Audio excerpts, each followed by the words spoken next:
pagtulungan sa komunidad tungo sa masaganang pamayanan. Ang aming layunin ay hikayatin ng mga residente na magtanim ng gulay sa kanilang bakuran o sa bakanting lote para makatulong sa pagdagdag ng pagkain ng pamilya at mababawasan ang gastusin sa pamilihan. At ang panghuli ay suportaan ang sektor ng agrikultura sa lokal na antas. Ang sektor ng agrikultura ay mahalaga dahil ito ang pangunahing pinagmumula ng pagkain ng bansa at hanap buhay ng maraming Pilipino. Malaki ang ambag nito sa ekonomiya at sa seguridad sa pagkain.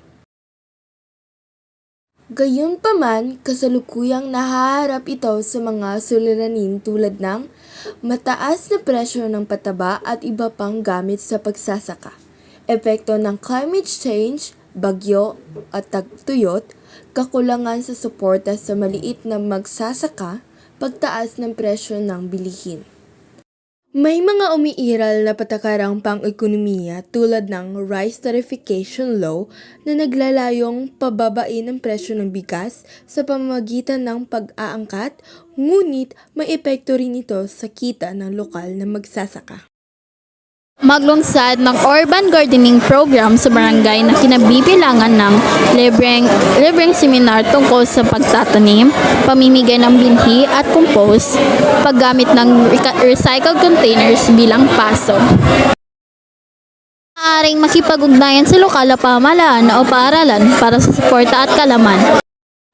Mga benepisyo sa komunidad. Una, may dagdag pagkukunan ng pagkain. Pangalawa, masustansyang gulay para sa pamilya. Pangatlo, dagdag kita kung maibebenta ang ani.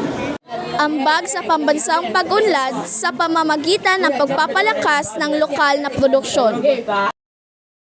Ang sektor ng agrikultura ay malagang bahagi ng ekonomiya ng bansa sa pamagitan ng simpleng proyekto tulad ng gulayan sa komunidad. Makatutulong tayo sa paglutas ng siliranin sa pagkain at kabuhayan. Maliit na hakbang sa barangay ay maaaring maging malaking ambag sa pabansang pang-unlad. I just had to let you know you're